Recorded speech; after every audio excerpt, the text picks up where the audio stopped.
Ridiculous. On a second to one, and now they got the man trapped at third and taken out. And second and two, handoff goes to McCaffrey up the middle, finds a little room, lot more room, and he's off to the races. Welcome to the In the Zone Sports Talk Radio Network.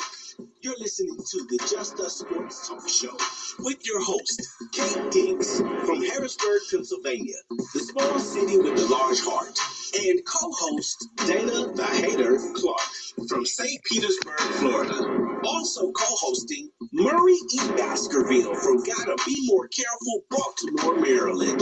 These are your hosts, bringing you the ultimate in sports news for the ultimate sports fan. Be sure to download the Try 99 TV app on any smart device and subscribe to In the Zone Sports Talk Television. The cost is $4.95. Thank you in advance for your support. Now sit back and prepare to get into another episode of the Just Us Sports Talk Show. Yo, what's up? What's up? What's up, everybody? Happy Monday, February 23rd, the last Monday in the month of February. Only got 28 days, which is totally disrespectful. I don't know why February don't got at least 30 days. You know what I'm saying? Just give it 2 more days. They just doing this wrong. They're doing this wrong. It's Black History Month. They just gonna do us wrong. We just gonna do Black History Month in February because they only got 28 days. You know, whatever the rigor was. But anyways, it's still Black History Month, and we doing what we do here and how we do. What you say, Mo? Just don't forget, it's also the coldest month of the year too.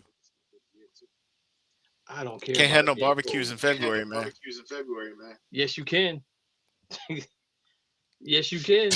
You ain't barbecuing in Maryland. Yes, you can. If you Okay. if You if can there's a go out will, and there's a grill, way. but you ain't barbecuing. Where does it? Yo, over City Island where we live at, they have a bubble that you sit in out in the cold weather, but they got a heater inside that you can sit and sip on your favorite drink. It's cold outside, but it's nice and toasty inside of there. You ain't barbecuing in that thing. You can barbecue if you want to. It's a will, there's a will. But anyway, man. Anyway, let me see. Before we go on, man, we want to send our prayers and blessings to Jesse Jackson's family. Another great human being for civil rights who has been will be put to rest. I don't know when, but I got a problem because how do you don't put the flags at half mast for him who fought for a lot of civil rights stuff in the United States, but you put the flag at half mast for somebody nobody know nothing about. It's just disrespectful, totally disrespectful. This country is just totally disrespectful. I'm not gonna say the country. I'm just saying certain individuals are disrespectful, but that's okay because God sees everything. Um, but it is what it is. So send out blessings to the family. I just found out that a neighbor of mine had passed away back in December. Juanita Lewis, say prayers for her family as well. We grew up together. Yo, believe it or not, I had hair when I was younger. She used to braid my hair. It'd be so tight, I look like a Chinese. Mm. Or Japanese, whichever one you want to call it. I'm saying that's how tight she would braid it. But anyway, yeah, show her family some love as well. Moving on, guys. The Olympics is over. The United States. Let me see. We got. I think we got. We have Curry on the line. Curry, what's going on, brother? Everybody. All right. What's the Let deal, me ask you Curry? guys a question. If the Olympics are the time frame was a little off, right, with the Olympics. So, Rich, what grade did you get the Olympics? You know, overall, what you give them? A F. Why'd you give him an F? I gave him an F because it wasn't entertaining to me. It's I don't know. The Winter Olympics don't really attract me though. Like I don't care who wins snowboarding, skiing. I don't do none of that stuff. Like I can run on the track, but I can't ski down no hill going 150. I ain't got it. That's the part of it Wait a that makes minute, it wait a so minute, wait a exciting, minute, man. Kev. Wait a Everybody minute, can't Kev. do it. Go ahead. You out there running 100 rich. Hell no, not at 51. That's what I'm saying. You talking about But like the Summer Olympics, like you out there running all the but time. no, but those are things. Those are things that I've done. Those are Okay. things that I could do. Even today, if I really wanted to get in shape, like I could go out there and try it. But You ain't going slalom now. I'm not going slalom, luging. I ain't You ain't gonna go going. curling. Yeah, But I ain't but going that but that's the thing bobsledding. about None of it is, that. man. But that's the thing about it is it makes it shows you that you have to have talent to do those things. Everybody can't do it because if everybody could do it, then everybody would be doing it. Mhm. I mean, it is There's what it there's is. one But thing missing, man. all right, Mo, what you give Olympics? NA. Why you give it an A? Because no attendance is happening from me. Yeah, I watched the hockey game and that was it. The yeah, final hockey game, not even any hockey game before that. I watched the final hockey game because everybody was hyping it up and it was worth it. It was worth it. yeah. Okay. But seriously though, we don't have black people taking over the sport. Like it took Tiger Woods to make us watch golf. There's that black swimmer. We don't know what his name is, but we know there's a black swimmer. You gotta have somebody Man. black out there. We got hockey players that are black, but I ain't watched hockey since they knocked the black dude out with the stick. So just saying, I ain't seeing no black girl. I know Lindsey Vohn's name, but I know she ain't black. Right. Oh So you give me a Lord. black sister out there on the slalom, then we'll probably start watching then because we taking Probably. over. Okay. Right. We taking over. Okay. Lou, what you get at Olympics, man?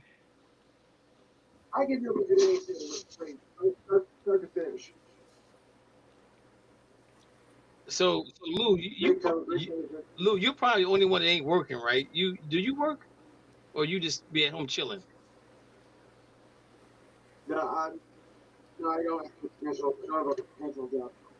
Okay. So that means you got a chance to watch the Olympics. What was the most exciting part of the Olympics for you? Closing ceremonies.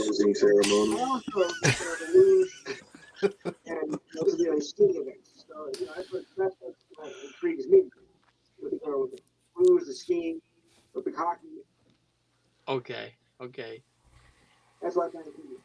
Curry.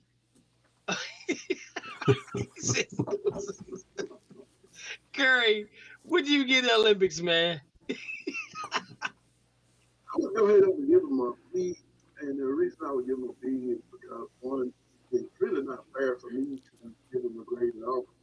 I'm not in the Winter Olympics quite as much as I am in the Summer Olympics. And what I did watch, I enjoyed that, and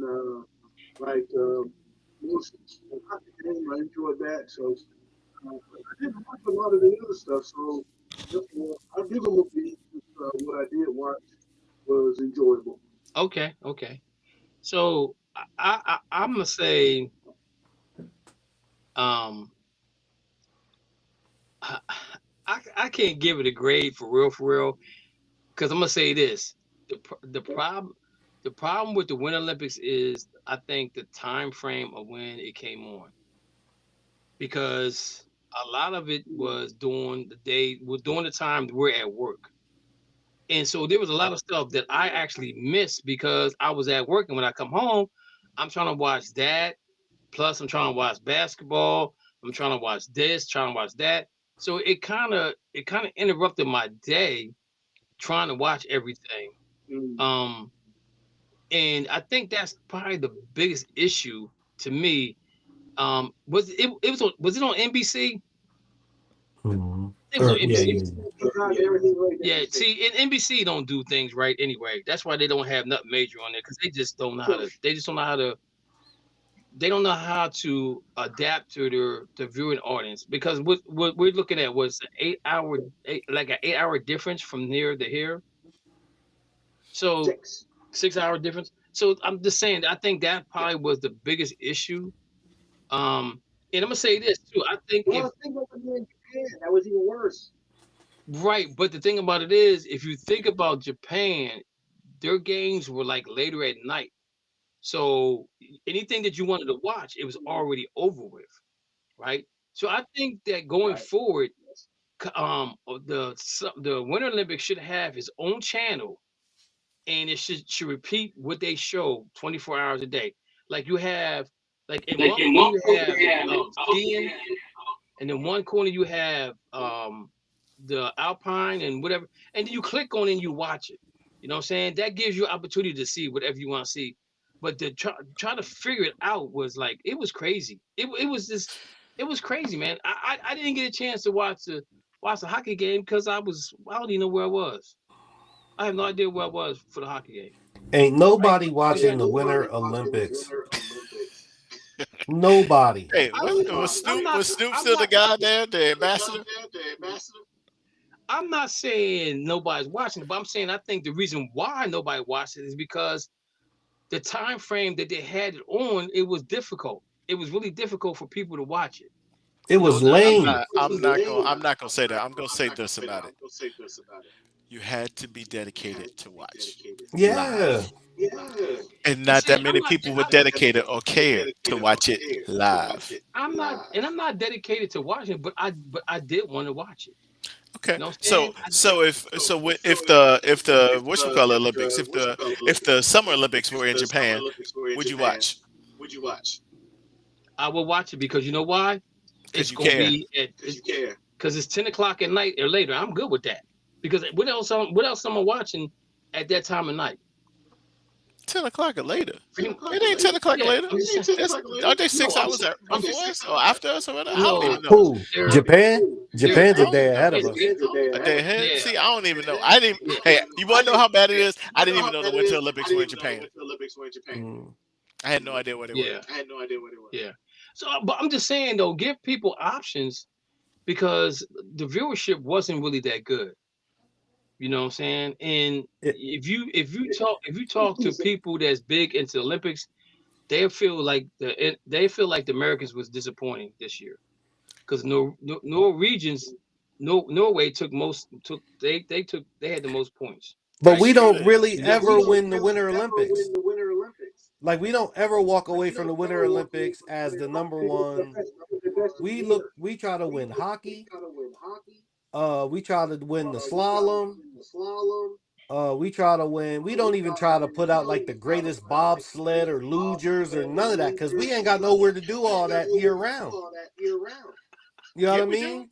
Where? Most of them, that do it, they're in Colorado. It get hot in Denver. Right? It does, but at the same time, Vail is always above the level, so they always got snow. They have man-made snow for that. You know what I'm saying? Yeah, and they do. But nobody cares. Hey man. Jamaica won. Nobody cares. Nobody cares. That you got to rationalize that. You got to rationalize that. You take that off. Oh, they care. When it gets cold, we head to the indoors. We hibernate for the winter. I'm not disagreeing with that. I'm not disagreeing with you on that. But I'm just saying though, y'all. This is a tough crowd today, baby. It's not a tough crowd. It's not if we be in a tough crowd, we just being realistic. This is the Winter Olympics. This is just like, yo, we talking about practice, man. Yeah. We talking about practice. Like what? We ain't talking about the game. We ain't talking about the game. We talking about practice. Ladies and gentlemen, you see how disrespectful they being about the Olympics? I'm telling you hey, right man, now. At least I gave props to Philly for once. I gave props for Philly for once.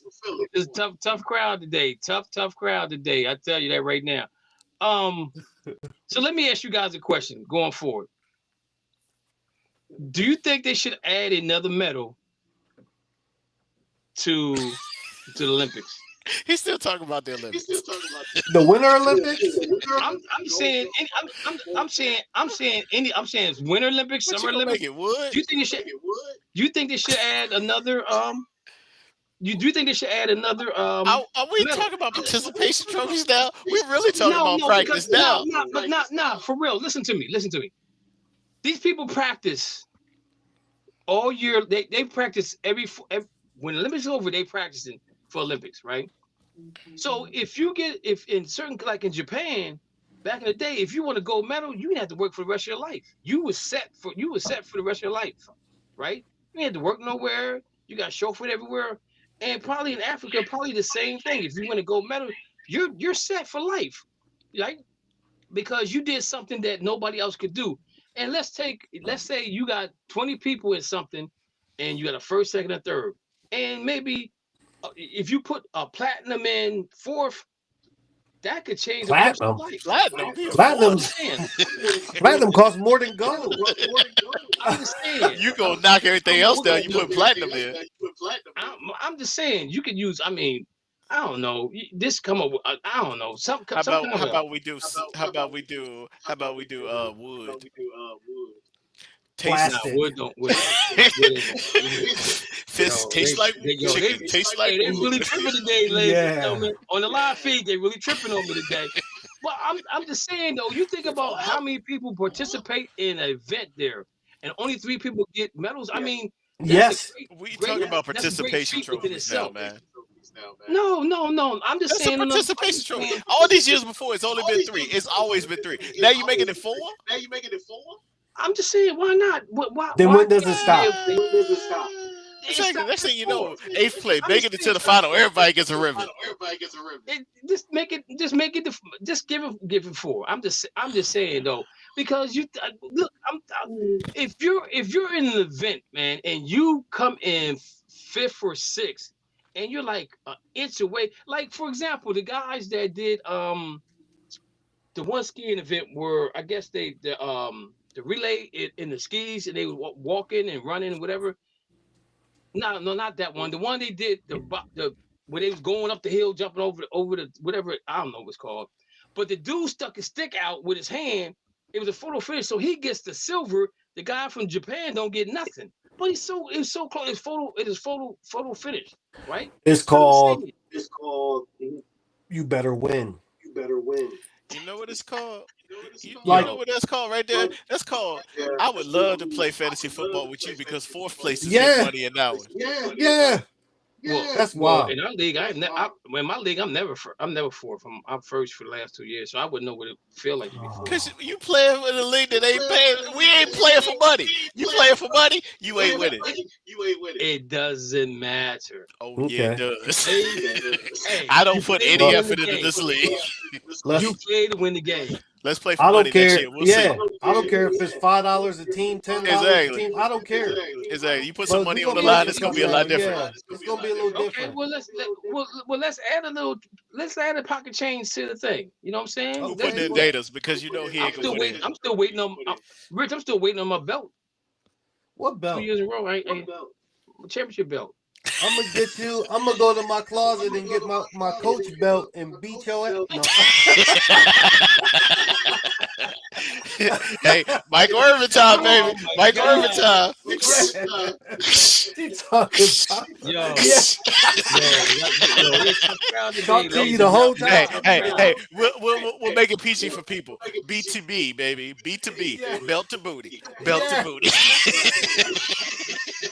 Well, I'll tell you what. If everybody's willing to everybody that plays next year willing to put up some cash, I'll put in Dana's. I'll put in Dana's. Okay. So, all right, guys. So, with that being said, the Olympics is over. We're looking in 2028 for the Olympics in Los Angeles, California. They've already started moving stuff around in Los Angeles. I would love to go just to see a couple of events, but they said them tickets is going to be huge. Oh, in LA? Yeah. Yeah. And even to stay out there is going to be huge. And in 2028, I think I might be able to afford to see maybe I don't want to see basketball because I see basketball all the time. I want to see something different. I would love to see. I would like to go to like the 100s or 200 finals. That's what I would love to see. I would love to see that. I'm a high jumper, triple jumper, long jumper guy. I would love to see that right there. Basketball, I could care less to see Olympic basketball because, in my personal opinion, I think G League or college guys should be playing in the Olympics. But the United States we're greedy about everything. Are you kidding? Are you kidding? Did you see France? What is he on today? I don't know. Are you okay? Greedy. How we greedy?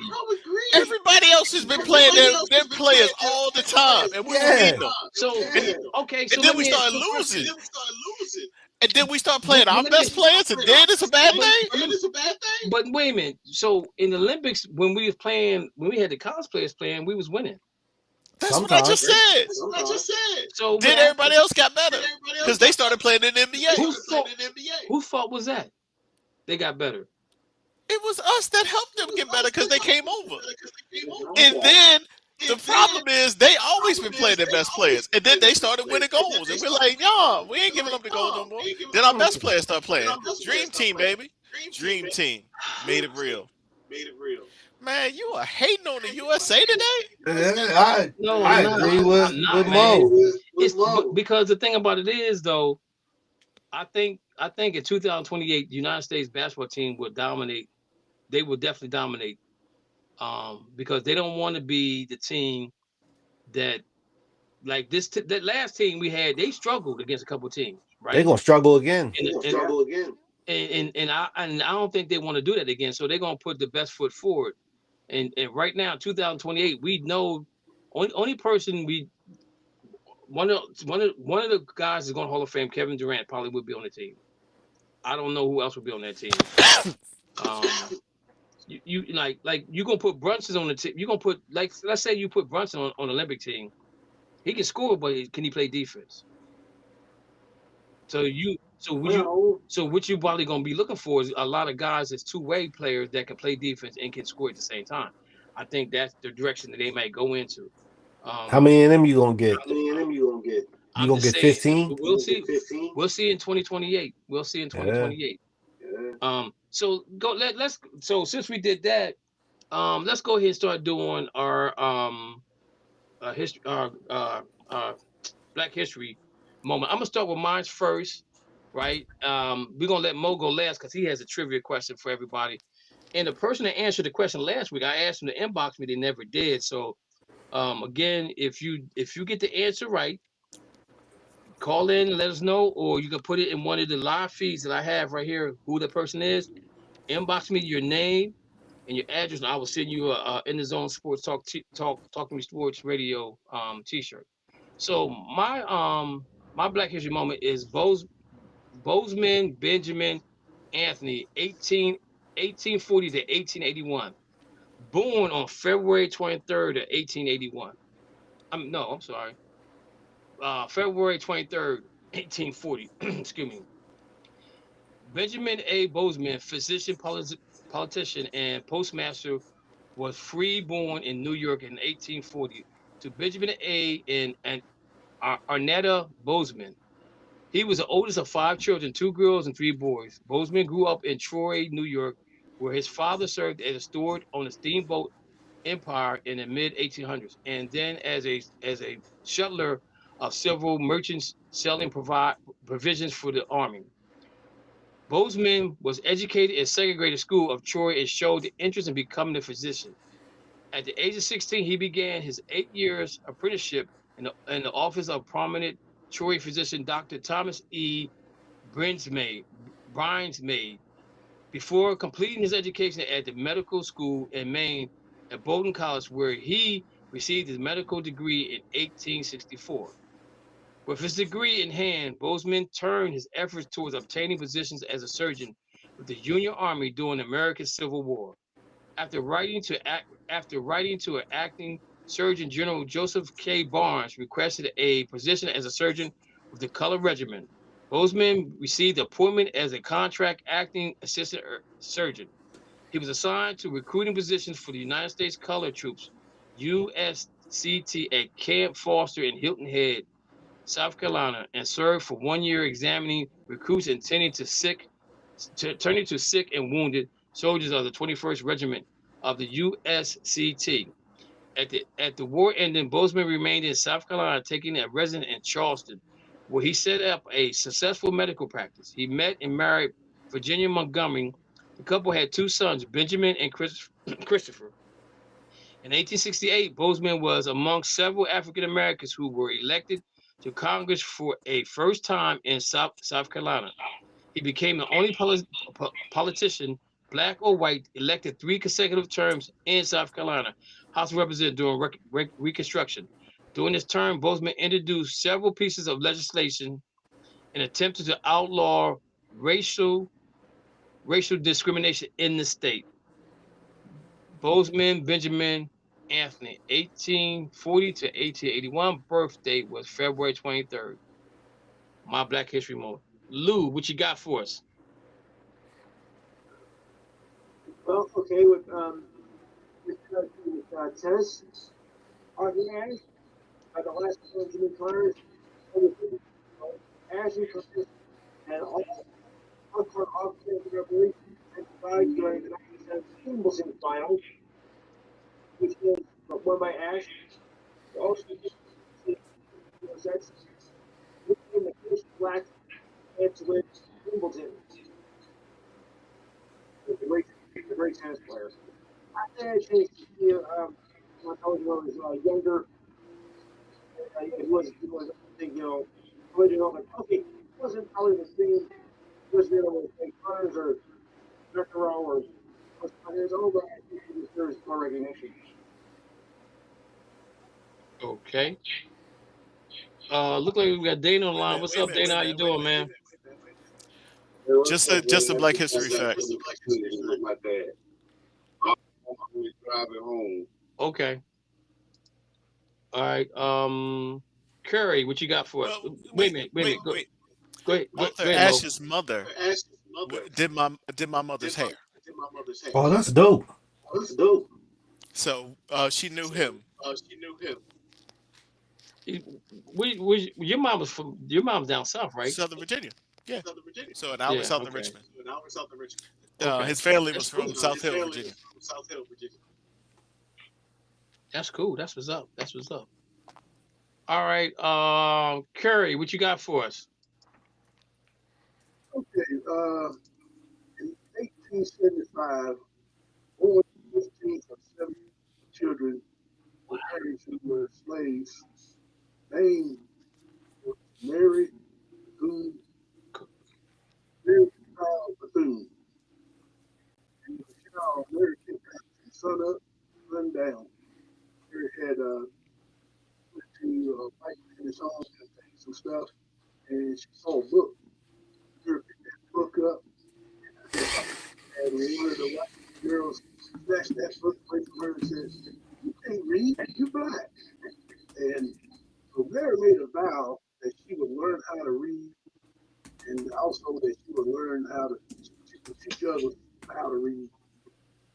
So Mary walked 10 miles a day to missionary school, and she learned how to read. And at night, she would go home and she taught her family, including her mother, how to read by candlelight.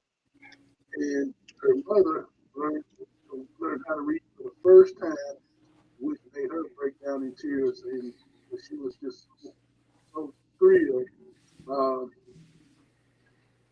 In 1904, Mary went to Daytona, Florida, with $1.50 and 5 students and a dream.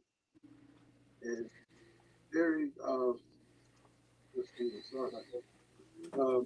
Mary recruited national rights organizations and was the highest ranking black woman in the federal government during her time.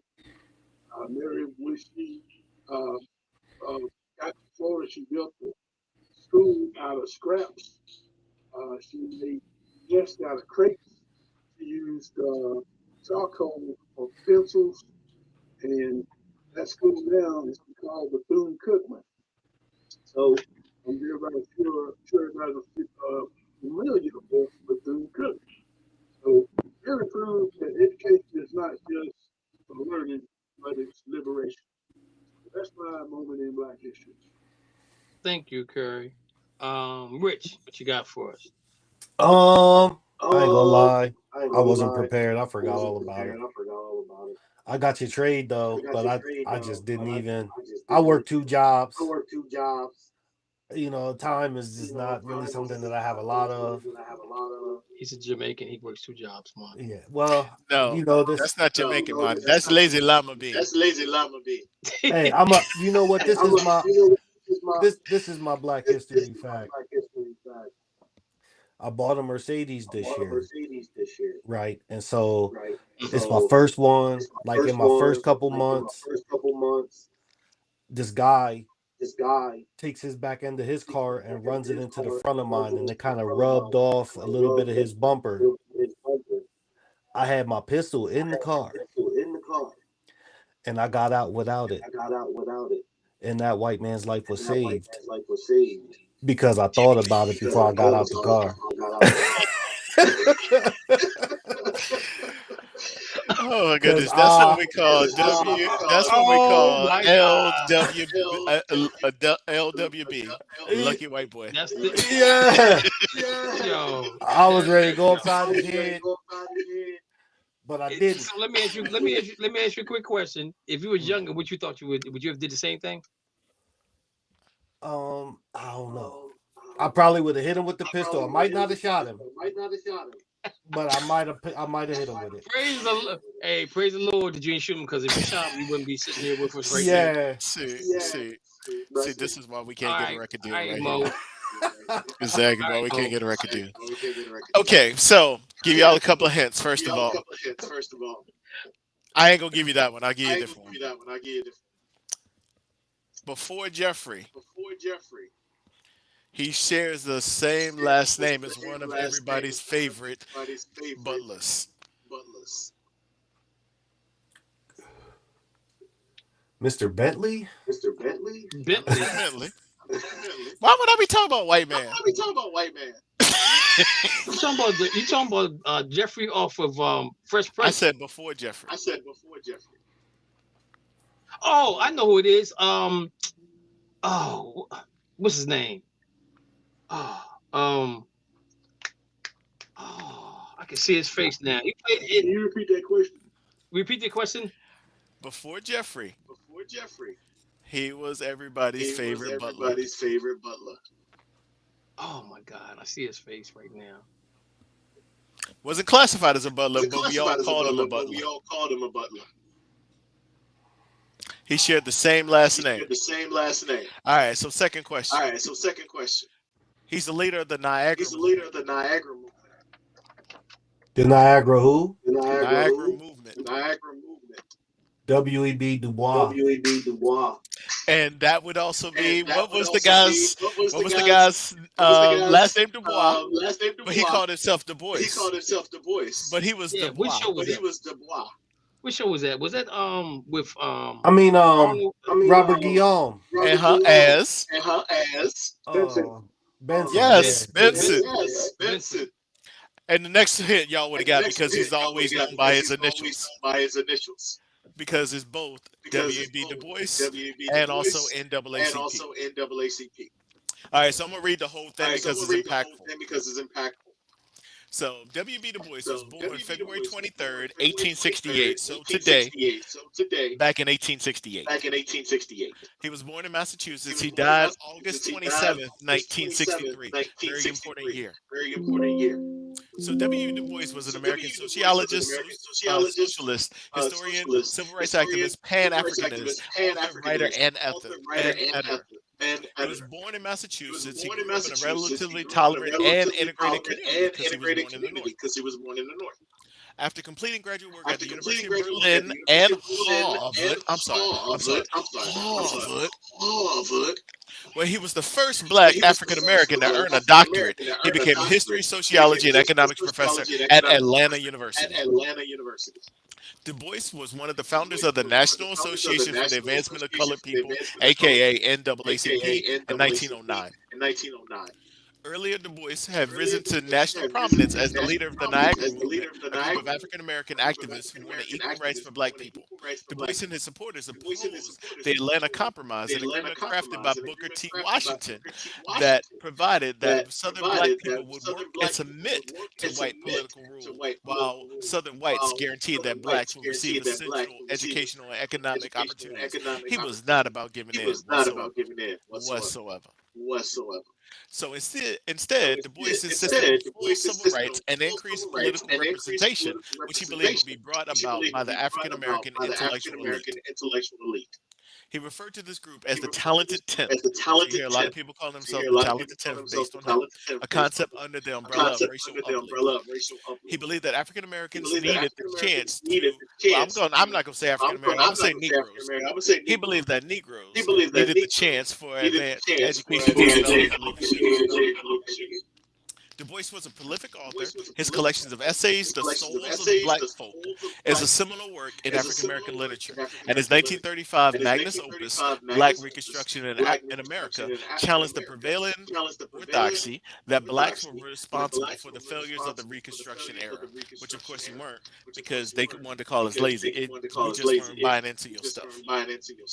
Borrowing a phrase from Frederick Douglass, he popularized using the term color line to represent the injustice of the separate but equal doctrine prevalent in American social and political life. His 1940 autobiography, Dust of Dawn, is regarded in part as one of the first scientific treatises in American sociology. He published 2 other life stories with essays in sociology, politics, and history. He was an editor of the NAACP journal, The Crisis. Most important reason I read all of this is this. Du Bois believed capitalism was a primary cause of racism and was sympathetic to socialist causes throughout his life. It's not about black and white. It's about green. He was an ardent priest activist and advocated nuclear disarmament. And then, most importantly, that we got to talk about Trump.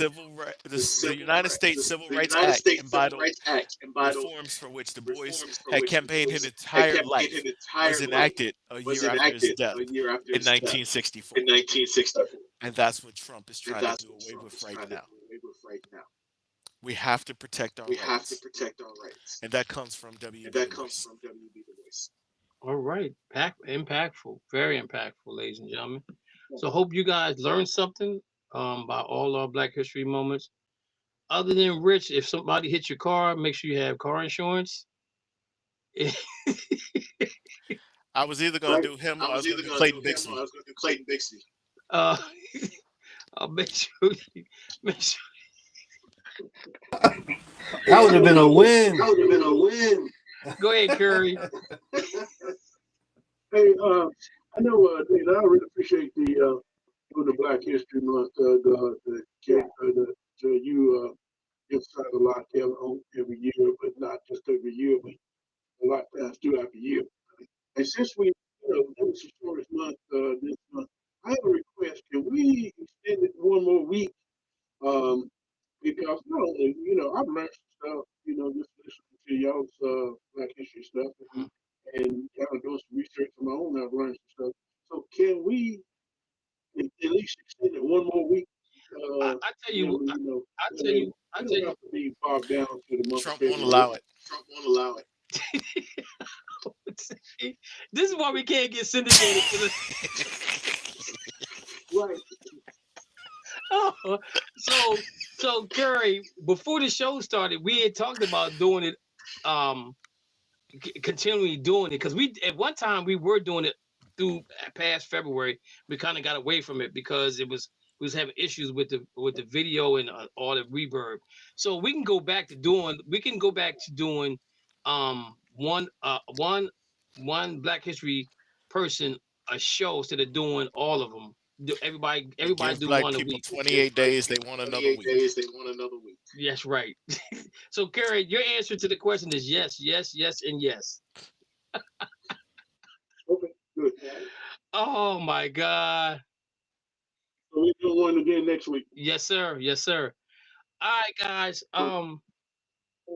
Football season is gone, but free agency is coming up. March 18th is the first day of free agency. The combines is when is the combines? That's latter part of April. I mean, that's this weekend. Is this weekend? Yeah. 26th, I think. I thought it's in February. I thought it was. Yeah, it's either the 26th or the like March 3rd or something. Okay. Okay. Okay. So look forward to February 26th to March 1st. okay. So look forward to watching that as well. Combines. Um, we were just talking about some things. In reference to quarterbacks and things of that nature. Um, Back to would you say, Dana? say back to So, NFL has there's a loophole that could come into play with two of those go, before you say bye to it. go tell them. Let's talk about it. Well, here's the thing: if the Dolphins decide to, if they can't find a trade partner, they could put Tua on IR for the rest of the year, for the whole year, and that would reduce that salary cap hit a bunch to like 56 million than it would be if they was to cut him outright. So it is a possibility they keep him and just put him on IR for the rest of the year, for the whole year. So does he have an injury? You don't have to have an injury. So they can put him on IR without having an injury, and that will cost them less money. Yeah, because they don't put 3 on the 53-man roster. They can just say, well, you know, we're not gonna put him on 53. Okay. All right. So we're gonna go around the horn, right? If you're the commissioner for one day in the NFL, what rule would you want to change, Curry? I said this before. Actually, there's 2 rules I would definitely like to see change. One, I like to see, you know, if a team is like 3rd and 23, and all of a sudden there's a holding within 5 or 6 yards of the play, they call it a holding on the defense and an automatic first down. I think that's ridiculous. I think that needs to change. And if you're going to call a 10-yard penalty on the offense for holding, make it a 10-yard penalty on the defense for holding. And the other play that I like to see him, when a running back, say he's going to the end zone and he fumbles the ball through the end zone and comes out, the other team gets a touchback. The team gets the ball at the 20. I think he should go back to where he fumbled the ball at.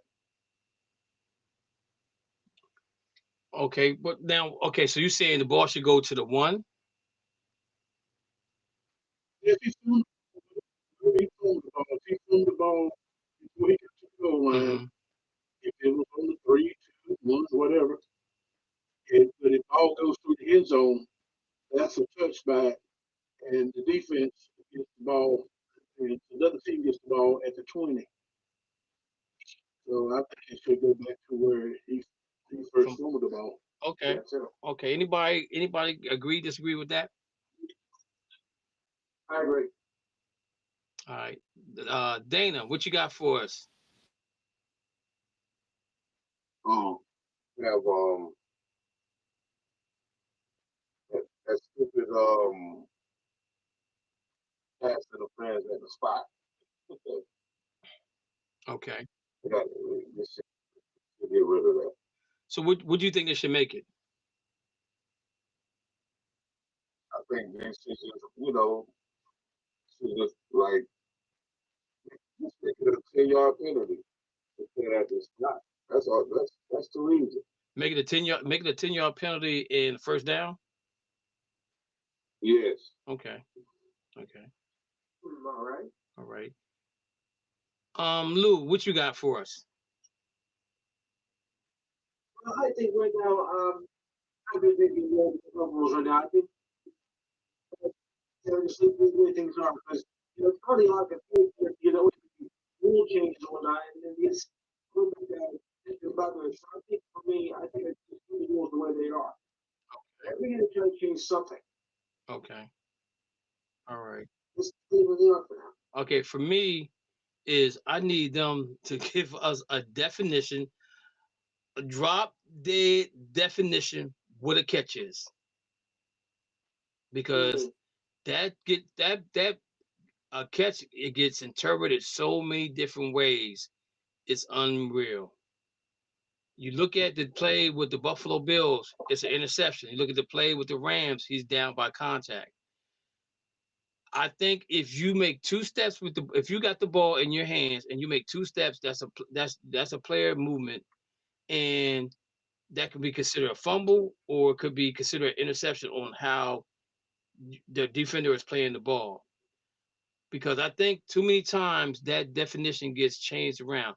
And we go back to the Dallas Cowboy game against the Green Bay Packers, and they called it incomplete pass. So they need to define what it is, because every time we turn around, it's something different. It's always a different call for that. And the interpretation, I don't know what the interpretation is, and maybe I need to look it up again, because every time you turn around, that's a catch, not a catch. That's a catch, not a catch. So I'm trying to. So as fans, we sit there and say, okay, that's not a catch. They turn around and say it is a catch. Oh, that's not a fumble. He was down by contact. You know, and I think that we need to define. They need to define exactly what a catch is. You're right about that. Rich, what you got for us?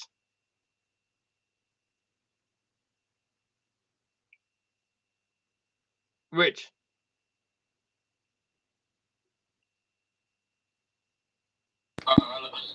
Love you too.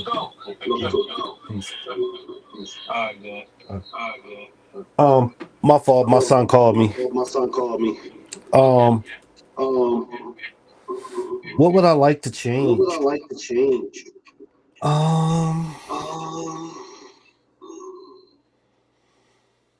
I don't. I enjoy the NFL for the most part. I think it's kind of soft. So I'd like them to loosen up the reins on some of these hits. I mean, if it's clear, blatant helmet to helmet, all right, let's throw a flag. But like sometimes, I just think they might be a little. Nobody got hurt. No blood, no foul. Okay. All right. That's cool. Mo, what you got for us? Same thing I've been saying all the time. Everything is reviewable. Well, that's gonna make the game longer, man. You only get 2 reviews. You still only get 2 reviews per game. And if you get the 2 right, you get a third. You don't change it. So if you get the third right, what happens after that? You only get 3. They're still the same thing. So you use it only when you need it. So if it's a touchdown play where there's an obvious holding call, you have to tell them, we want you to review holding on this number. You cannot say holding on the offensive line. You have to say holding on this number. And it can be reviewed at the review place. So let me ask you a question. So would you consider a hold away from the play? Would that be considered? Yeah, if it's an obvious hold, it's a hold. So they're gonna call that every play. I mean, because you think about it, there's always hold 3 times. Right. Okay. All right. So you're not going to use it in the first quarter. You're going to wait until the fourth quarter to actually use it when you need it. And then the habitual holders are going to have to learn how to stop doing it. And the defense is going to catch up, because I'm tired of the offense getting all the calls. You can just grab a dude like this. You hold him right here. It ain't holding. That's some bull. I think that's a good idea. But I think that they should be only reviewable from New York. Yeah, that's what I'm saying. It would be you have to sell for number 75, hold it on number 75, and then New York goes and reviews it. It takes like 30 seconds. Well, in that case, then I would much rather extend the play clock, so that gives New York time to review. If they're going to do every play, because they're going to have to review every play. But they only get to review 3 plays per game. You got to throw the flag. So would you be able to? So you could review 3 plays. Like, say if it's a pass interference, they can review that. Yep. Offense or defense pass interference. Okay. Yep. So you only get Think three. about an offensive guy pushes off at the end, catches an 80-yard touchdown. They missed it. You get to review it. But it happens in the fourth quarter. You already used your 3 reviews. That's on you. Okay, so I guess my confusion is what if every play is reviewable? Then from a coaching standpoint, which play is more important than the other? Scoring plays. First downs. Mostly at the end of the game. But scoring plays are already reviewed. Not so for you have to holding. review those. Not for holding. Scoring plays are Okay. only reviewable for the catch or that. It's not reviewable for flags.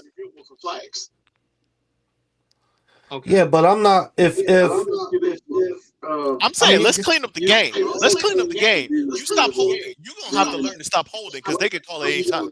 yeah, but then you're taking the referee out the game. You're not taking a referee out the game. You're absolutely It's taking only the 3 ref out the game. plays. Wait a minute. Wait a minute. Curry got a question for you. Oh, Mo. go ahead, Wait, Curry. Go ahead, Curry. I was asking, if every play is going to be reviewed, what are you going to do on a Hail Mary? Because every Hail Mary, there's pass interference. Guys got to learn to stop pass interference. And you got to make sure you had a challenge for the end of the game. I like the idea of it. Everybody for themselves on that Hail Mary. I don't think they should even. I think the refs doing the right thing by taking themselves out of the play, and you either catch it or you don't. Okay. I'm just saying this: if you don't have a timeout, you can't challenge. Reviewable. If it's at the end of the game, you can't review it. Okay. All right. Rich, you had another question? No, I think I'm done. I like the idea, but I'd much rather New York make that call than a coach throw a flag. I think that the flags are there for other stuff. But like a holding call that just got missed by the ref, I think we're nitpicking. I think the game just gets longer. It's still only 3 reviews. Yeah, I would so just you had to pick. You had to pick and choose when you're going to use the reviews. Just like right, basketball. It's just what like play is basketball. more You gotta important? pick. Yeah. So like if it's 3rd and 5 and they got a hold and it wasn't really a hold, that's a play. Especially if you're moving down the field, you know what I'm saying, and you like, yeah, that wasn't a hold, and they throw the flag and say, yeah, you're right, it wasn't a hold. So now they get whatever yardage they get in that play, they keep that yardage, but they lose the opportunity to use it again because they used it the first time, so they got 2 more times after that. But that's a play that they said. So if they said they had a hold on the offense, and the offense says, I don't think I held him, and the coaches review it, right? And New York comes back and say there wasn't a hold, because what that does, that gives them a first down. If they get to 5 yards, 6 yards, or whatever they get, wherever the ball ends up at, it's still there. They're not going to get penalized the 10 yards from the spot of the foul. Okay. You know what I'm saying? Okay. I understand, but in that case, then I'm going to make the penalty if you lose your challenge. I'm not going to take a timeout. You keep your timeout. But if you lose this challenge, I'm taking 5 yards instead of that timeout. If I'm going to do it, I'm going to make the penalty because you're wasting my time on this holding call that was clearly called and it was clearly holding. And now I'm wasting my time because you're desperate. You need this play and you're wasting time. And so the 5 yards that team would have lost, if you would have won, now you lose. And now you're 3rd and 6. All right, now y'all doing what I'm doing. Y'all got the steam coming from your head. You're thinking, you got that think. I got that think cap on, baby. That's what I'm talking about. All right, I get you guys. I get you. I'm looking at the live feed. I was hoping somebody would respond to that, but I haven't heard anything. And even on the Facebook page, I haven't heard anything on Just Us Sports page, so I haven't heard anything. So let's move on, guys. So right now, quarterback in the NFL. We got one quarter. We got two quarterbacks where we actually have at least 3 to 4 quarterbacks that could be on the move this year. The main one we're talking about is Aaron Rodgers. There was some thought. You heard what Curry said, right? About him going to Miami. Yeah, he wants him in Miami. Yeah, I don't care the reason. He wants him in Miami.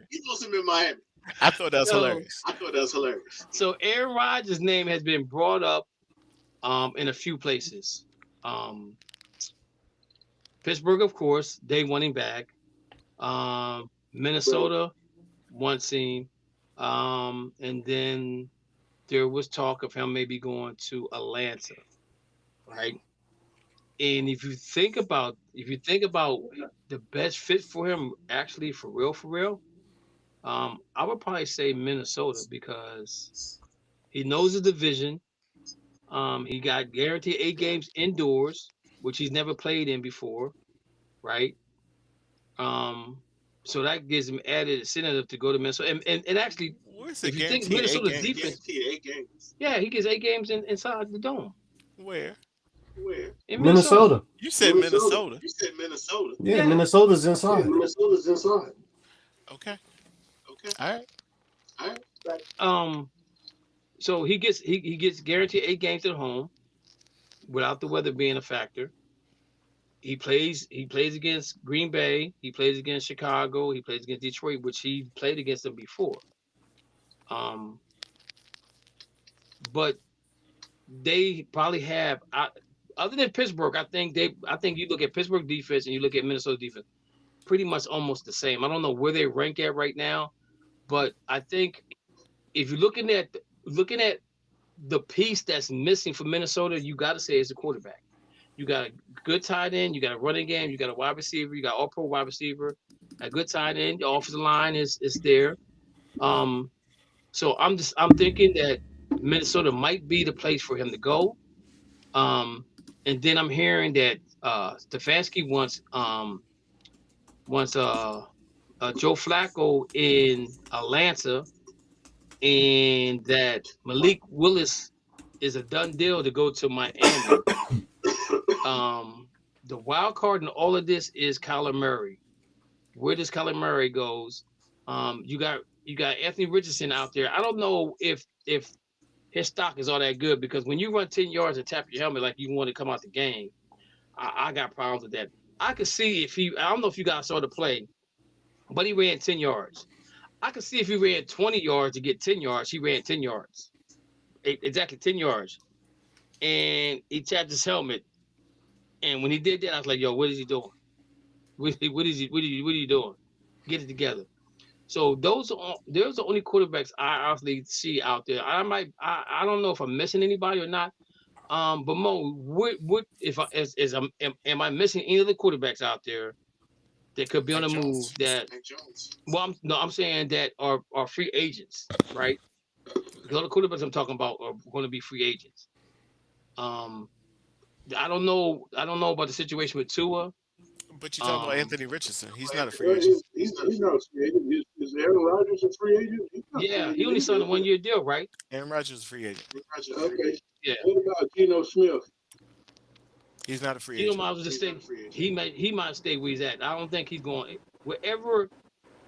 I think he will be on the move. Where do you think Geno goes? I think you know what? I'm gonna tell you this is a wild guess, but he could be in Miami. Geno? Yes. Mm-hmm. Wow. This is what I'm telling you. Mm-hmm. They don't want a quarterback that they don't want to pay nobody a whole lot of money. Right. They know Geno Smith's not going to be the long-term fix. So, and I'll tell you something else.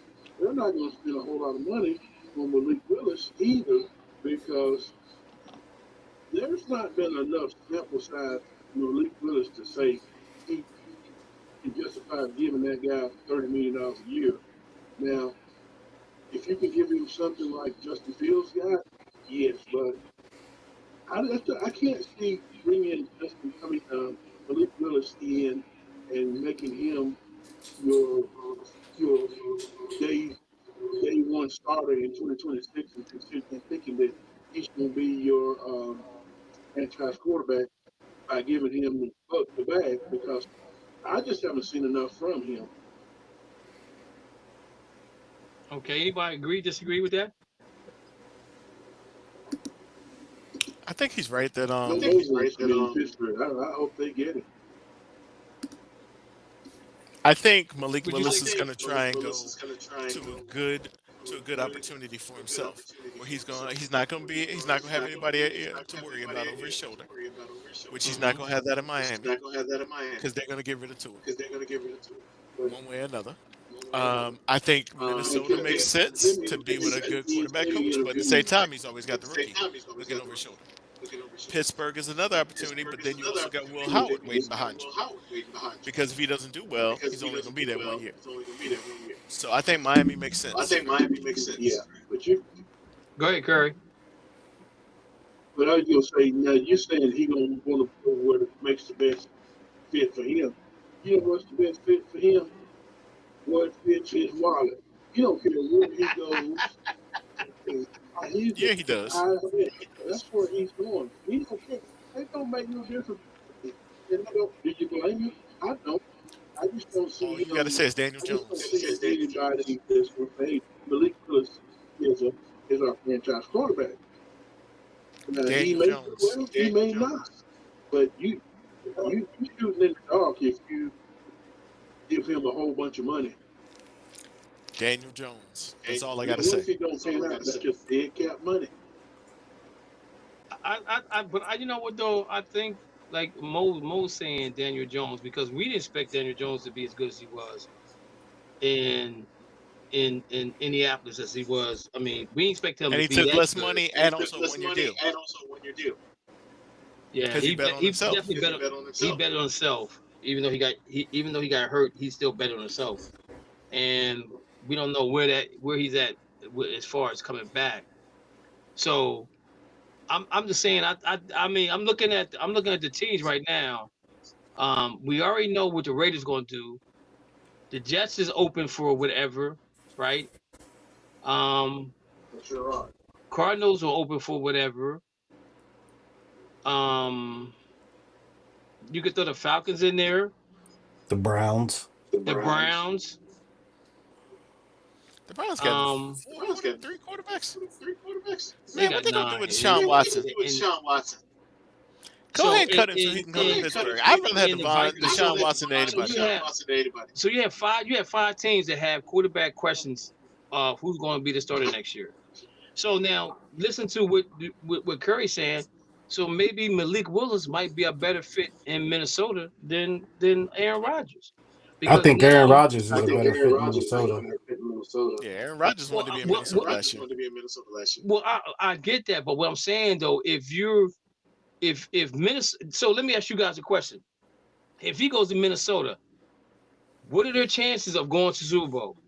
Are they better than Seattle, Rams, 49ers per se? Don't say per se. No, I'm saying because we was right there. Because what I'm saying though is those 3 teams have the highest percentage of getting to the Super Bowl next year in the NFC. So does he make them better? Yes. That's the question, Mark. Yes. Does he make them better than those 3 teams? He makes them better. They're more competitive. Does he make them better than those 3 teams? I mean, in a playoff game, no, because he sucks in the playoffs. That's my whole point. So why not? Why do you waste that draft pick? I mean, why do you waste that free agency to bring him to Minnesota? Only if you think that he can get you to the Super Bowl next year is the reason why you bring him to Minnesota. If you have a chance to get Malik Willis, that's all I'm saying. That is not why you bring Aaron Rodgers to Minnesota.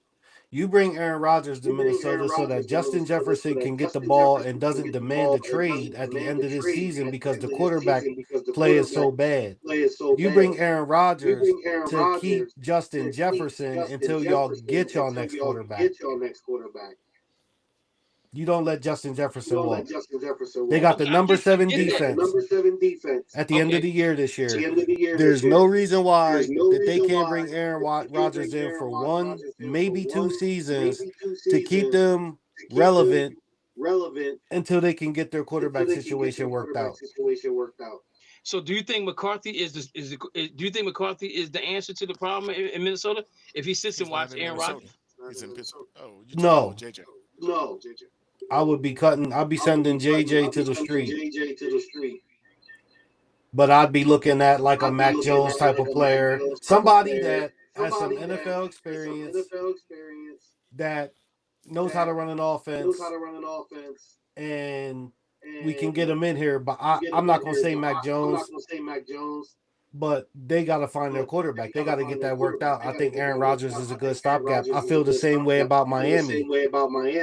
He's a good stopgap quarterback until you get that situation worked out. You're not going to lose all. Well, they just gave away a bunch of talent, but Minnesota didn't. And so that lets me know that they are really interested in a quarterback because that's what they need to do to make it work. Because you got the number 7 defense. The defense ain't the problem.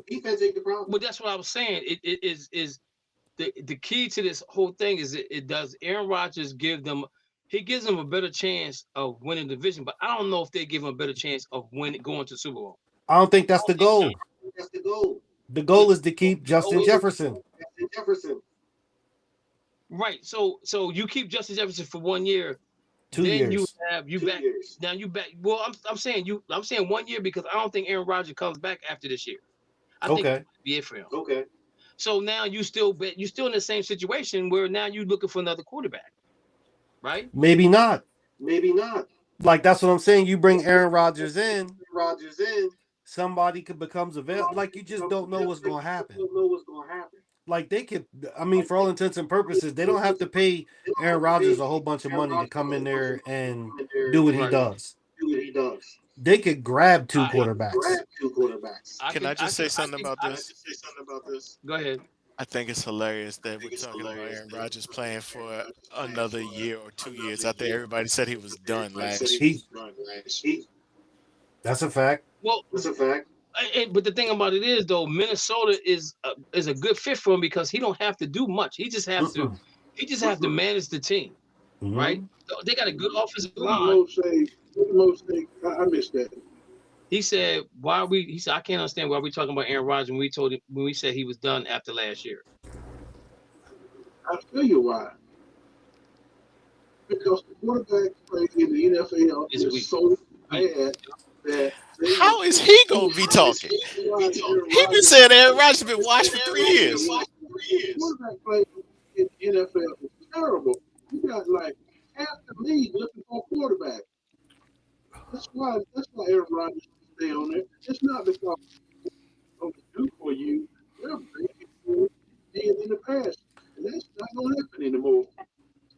That's why he's still hanging around the league, because the quarterback play in the NFL overall is just downright terrible. And if you think about it, bringing Phillip Rivers back to play for the Colts tells you how bad quarterback play is in the NFL. How y'all dog me down about Phillip Rivers coming back to play. I'm just saying it's true. It's a true fact. I disagree in that assessment. He needed the health insurance. He got 8 kids. Actually, he got 15. Man, I disagree with that assessment 100%. About the quarterbacks? About the quarterback play in the NFL. I'm looking down the list of teams, and I'm sitting here like there might be 6 teams in the NFL where there's like questionable, maybe 8 teams where there's questionable quarterback play. But outside of that, I mean, Chicago, Caleb stepped up. I didn't think he would. Right. Bryce Young in Carolina balled last year. Like even the kid in New Orleans, I mean, he balled. Yeah. You know what I mean? But there's questionable play out there. But from top to bottom, like Seattle found their quarterback. Houston still working on their Stroud is kind of suspect. We got to see what he does next year. Denver solid. New England solid. Like everybody got a QB. except those few Raiders, Steelers. But the thing about it is, the Raiders got one. They got the number draft pick. Do they have the quarterback that they want? Is the question. That's the question. I think most of them have it. Because if the league's talking about expanding, that's not a good thing to add teams because the quarterback play is so bad. You know what I'm saying? And you look at all the quarterbacks that came back and did well. Matt Jones did well. Quarterbacks that the Browns have drafted in the last 6 years. And then you get Mr. Irrelevant coming in and messing up the whole formula. Yeah, so I mean, that only thing and Curry, I get what you're saying, but I'm saying if Minnesota thinks that they can go ahead and bring Aaron Rodgers in there for this 1 year to, let's say, appease Jefferson, after this 1 year, if they still don't achieve the ultimate goal of getting to the Super Bowl, then we're gonna have the same conversation next year. Man, dudes like extra paychecks. That's what I'm saying. I think that if I'm Minnesota, I'm going. If I don't have no belief in JJ McCarthy, if I have no belief in him, I don't have time to waste 1 year on Aaron Rodgers. And again, I disagree. I don't think Minnesota's better than the Rams, Seattle, or the 49ers. I don't think they're better than that's in the division. I think them three teams will be in the way for them to go into Super Bowl, in my personal opinion. And I want to throw Chicago in there because of what we saw from Caleb Williams. But we'll see how good he is this year because their schedule is going to be a little bit tougher than it was last year. You know what I'm saying? So I'm just saying they're reaching for Minnesota could be the Pittsburgh Steelers of last year this year because they brought Aaron Rodgers in here to fix the problem. They brought in a wide receiver, and they still didn't do what needed to be done. That is terrible, Kev. No, I'm being honest. I know, but it's not apples to apples. Like Pittsburgh. Pittsburgh. What is Pittsburgh defense rank? Huh? The Pittsburgh was 17. Minnesota was number 7. Pittsburgh defense was 17. Yes. Yards wise and yards wise, yes. But turnover like they was giving it up. Turnover wise, we were second. I mean, but y'all wasn't winning games with them turnovers. Minnesota was 7th. How many games they win? Who won the game between us and Minnesota? We had like 5 turnovers all season and went 12-5. Y'all were 9-8. We were not 9-8. We were 10-7. 10-7. Same thing. 10-7. 9-8. It's not the same thing. We won the division. Did y'all win the division? I mean, we didn't have to win the division. We didn't have to get into the playoffs. We didn't have to win the division. The Steelers had to win. It was win or go home. It was, and we won. So, I'm just saying though. I mean, to me, if I'm going to take a chance, I'm going with Malik Willis because he's younger, he's more versatile. I think when you have a quarterback that can run, now the defense got to play you honest. Somebody got to watch that quarterback. So that takes away from double teaming somebody on the offensive side of the football, the tight end, the wide receivers, or the running backs come out the field. So now it's more of a one-on-one situation. That's the way I'm looking at it like that. I'm not saying Malik Willis could be that. I'm not saying Malik Willis could be that guy from Minnesota, but I don't know if I'm going to go with Aaron Rodgers, knowing that a year from now we're going to still have the same conversation. Not necessarily. But who they going to bring in? Because I can't see him playing after this year. I mean, they can bring in. It just depends. Like, who's the free agents in 2027? Like, we don't know what quarterbacks are going to do what this year. And again, there's other dudes out there that's going to be available. Like, I think Aaron Rodgers is a good pickup for a team that is not far. And we're not trying to win the Super Bowl. We're trying to keep our all-pro wide receiver from requesting a trade. Because if he goes, it don't matter who the quarterback is. It's a wrap. Aaron Jones can't carry the team, and Jordan Addison's a free agent right now. I would agree with that, but I mean, you talk about full rebuild. But again, so what you're doing is though you're putting the inevitable on hold, because even if the bottom line is you play to win the game, if Minnesota doesn't get to the NFC Championship game or get to Super Bowl, then you still wasted a year with Aaron Rodgers. You're back to square one. Let me ask you a question then. Yes, sir. So you got Aaron Rodgers and you got Malik Willis. If these are your two choices, if these are the last two quarterbacks available, these are the two.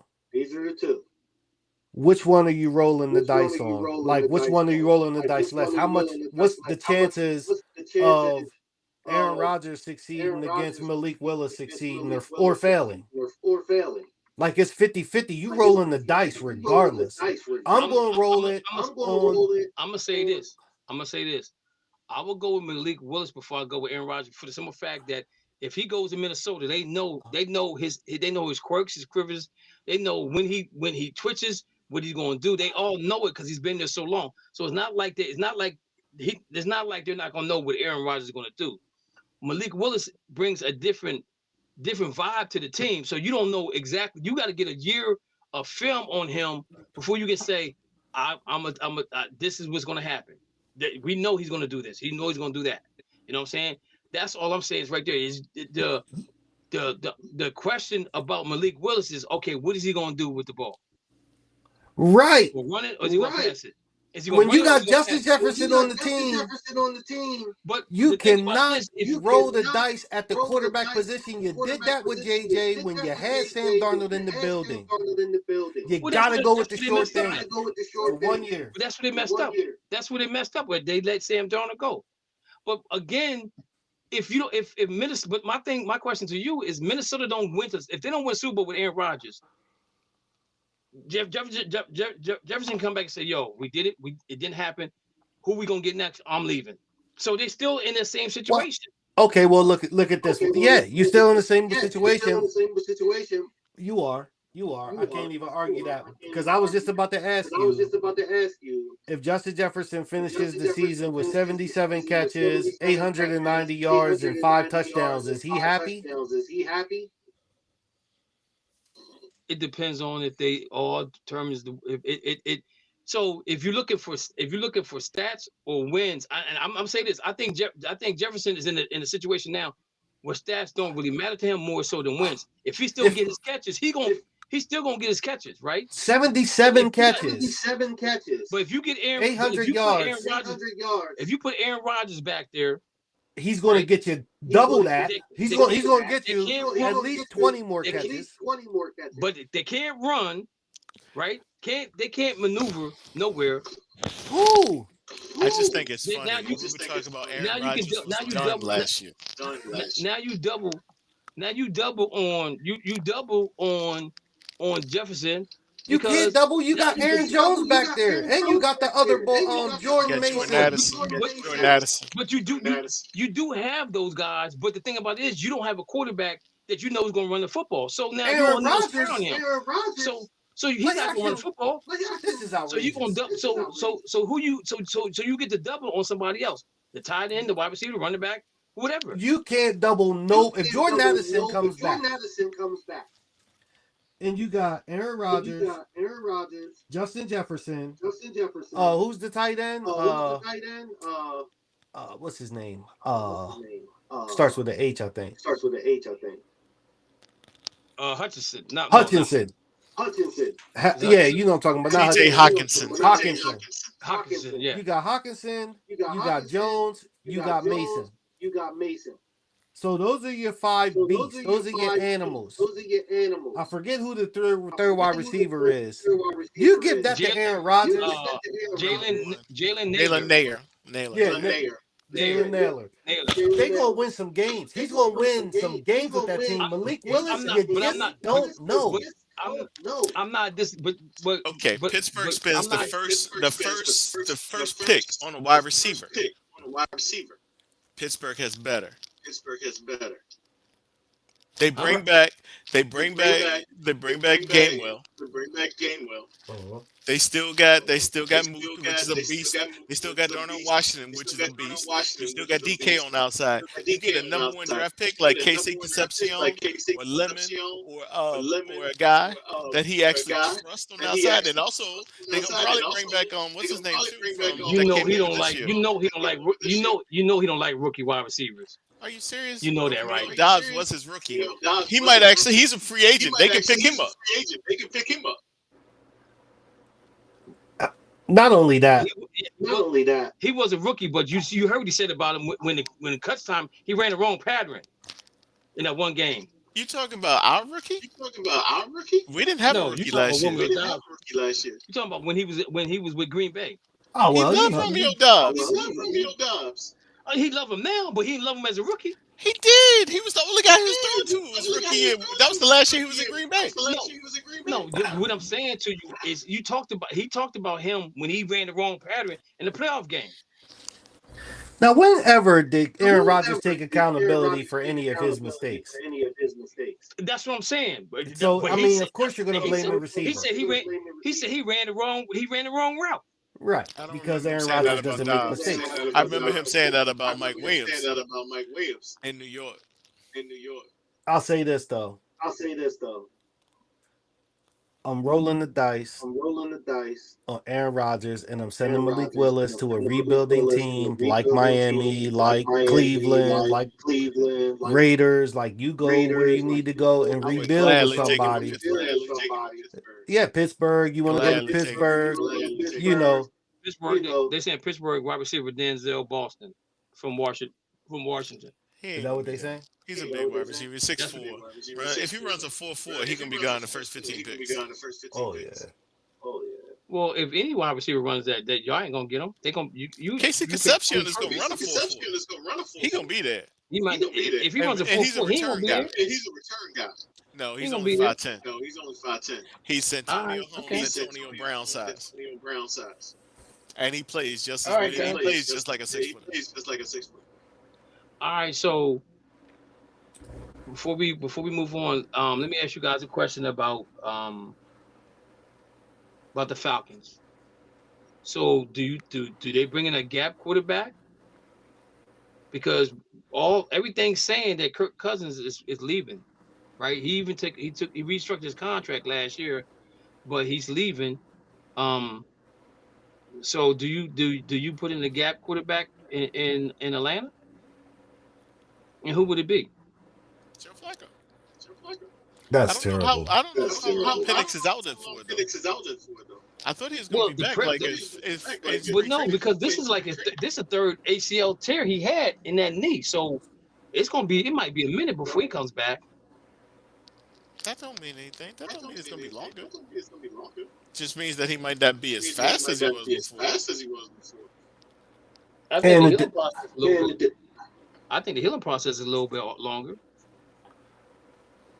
Atlanta got other needs.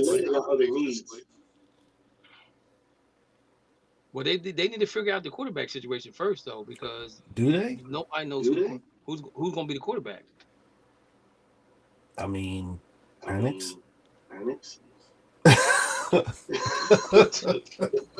I mean, you got Drake London, Kyle Pitts is a free agent. I think they need to lock him up first. Did y'all hear the joke about Penix? Nuh-uh. They were talking about that that the Falcons had two black left-handed quarterbacks. That if you changed one letter in their name, it was a phallic symbol. Oh my God.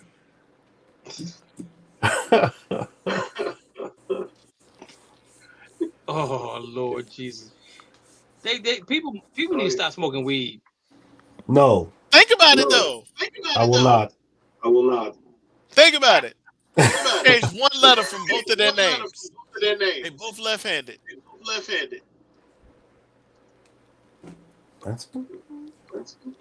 Okay. You see, I'm trying to find out where Falcons are going to franchise. I go franchise Kyle Pitts.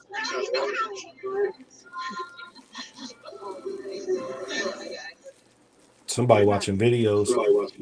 Yeah. What we're saying is, brother kid, you know what we're saying is. So I try to look up what Penix's return time is, but we know even if he comes back, he's not 100%. You know what I'm saying? So that's going to be an issue right there. Dana said about Matt Jones. We did bring him up, but we was talking about pretty much quarterbacks is going to be free agents. Matt Jones they signed him to a contract, Dana. So there's a possibility that if they do move him, they're going to get something back for him.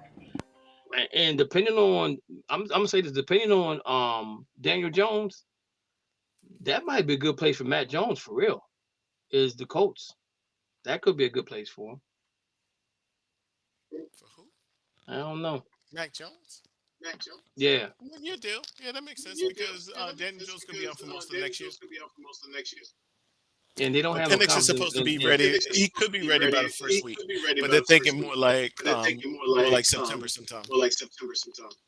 And but they got the guy that tapped his helmet, Anthony Richardson. He might be on a move as well. Free agent. I mean, they may release him. They're not gonna release. I think the guy never got opportunity to prove his worth. But again, running 10 yards and tapping your helmet as a quarterback. He's still younger than most of the quarterbacks coming out this year. He's just 23 years old. But the problem with Anthony Richardson was I don't think you got enough. I don't think he played enough in college for him to be drafted like they did. Yeah, I think they should have let him play a little. I think they should have brought him in and not have him start. But he's on a different regime now, so we'll see how that. I mean, when he first got there, he's on a different regime now than when he got there. So we shall see. All right, guys, we got about a half an hour left. So the NBA. Oh, by the way, let's watch some college basketball. The bracket's about to start. It's about to get hot and heavy. I watched some games over the weekend. I watched Arizona and Houston. To me, Curry, I think that was a better game than the Duke and Michigan game. Maybe because there was a conference game because Houston hadn't lost a game at home in a long time. But what I was impressed with Arizona was how Houston got close and then Arizona will pull away. Then Houston get close again and Arizona will pull away. It just shows you the value of every play with the ball. The Michigan Duke game, I think Michigan loses to Duke, but Duke turns around and loses like two nights ago, I think. So let's everybody keep a focus on. You lost 2 nights ago? Yeah, I think it was 2 nights ago they lost to somebody. They lost to Carolina. No, they lost somebody. Was it the girls maybe? The girls lost the other night. They weren't defeated. Oh, that might have been the girls I'm thinking about because I just saw a loss. I didn't see if it was the boys or girls. Did they play Clemson? Was it Clemson that they played? The girls? Yeah, Clemson. Okay. That win streak. Okay. All right. So let's pay close attention to that. Who's on the bubble? Who's not in the? Who's on the bubble? And we can talk about that next week as well. The bubble teams and who's going to be in the 1, 2, 3, 4 slots going forward. They've already predicted who the 4 teams are, which I'm sorry. All the teams that they picked lost over the weekend. So you're coming up with another 4. Do you have another 4 that you can come up with that could be in the top rankings for this? Let me see where we at rankings. Top rankings. So you got Duke, Arizona, Michigan. Michigan the only one that didn't lose. Iowa State, Houston has 4 losses. They're 5. So they got Duke, Arizona, Michigan. Michigan did lose. Yeah, Michigan. They got Michigan. They got Duke, Arizona, Michigan, and Iowa State was the top 4 seeds before they even went to the brackets. I mean, before they played in the tournaments. So let's see how well that goes. You got Houston at 5. You got UConn at 6. You got Florida 7, Purdue at 9, and Gonzaga at 9. Purdue at 8, Gonzaga at 9, Illinois is at 10. Got Virginia Mo at 11, hanging in there. So you got these 25 teams. Hopefully they get into the they don't lose in the first, second round, whatever. They get to the Final Four in their conference and get to their bracket. And I know they're already talking about making the bracket even bigger than what it is. I think there's enough teams already in there, but I think this is. That's way too much. Hey, Rich is showing us the jacket with the Bulls. I don't know what for, because they're semi-tanking again. But anyways, so let's take a look. Let's make sure we take a look at the college basketball going forward and see how well this thing goes with the bracket. We don't have Matthew here to do the bracket for us, guys. So, do we got anybody that want to volunteer to do the bracket this year? Set the bracket up. I do fantasy football. Nobody wants to do the bracket. Mm-mm. All right, well, I'll set it up, and Okay. And I'll just set it up because CBS does it easy. It lets you know the point spread, the points, and all that good stuff there. So we'll do that. Carolina So gonna we shock talking the about the world when NBA. Caleb Wilson come back. I would agree. I would agree if he comes back healthy. They're definitely a team that can make some noise. NBA they got teams out there tanking. Guys are playing. The starters are playing the first, second, and third quarter. Sit them down the fourth quarter. They still ain't come up with a solution on how to fix this thing at all. It doesn't make any sense to me. My solution is the teams that don't make the playoffs. They got to play them. They make that the Emory Cup at the end of the season, and whoever wins get the number 1 draft pick, and whoever they lose to get the second, third, fourth, fifth, and do it that way. Because what they're trying to do is find teams. They're trying to make it at the All-Star break. They have to start winning games in order to get those draft picks. To me, that's too complicated. I mean, you can find teams, but my question is right here. You had the 76ers have been tanking for the last 20 years, and ain't never nothing happened to them. You had the That's not tanking when you just draft players that always hurt. Nah, they've been tanking because they've been drafting the top 1, 2, or 3 for the last 20 years. And they ain't tanking though. They took guys that set out the first year. Well, no. I think they should get rid of the draft. I like Adam Silver's idea. Everybody comes in as a free agent. Nah. No, you can't do that.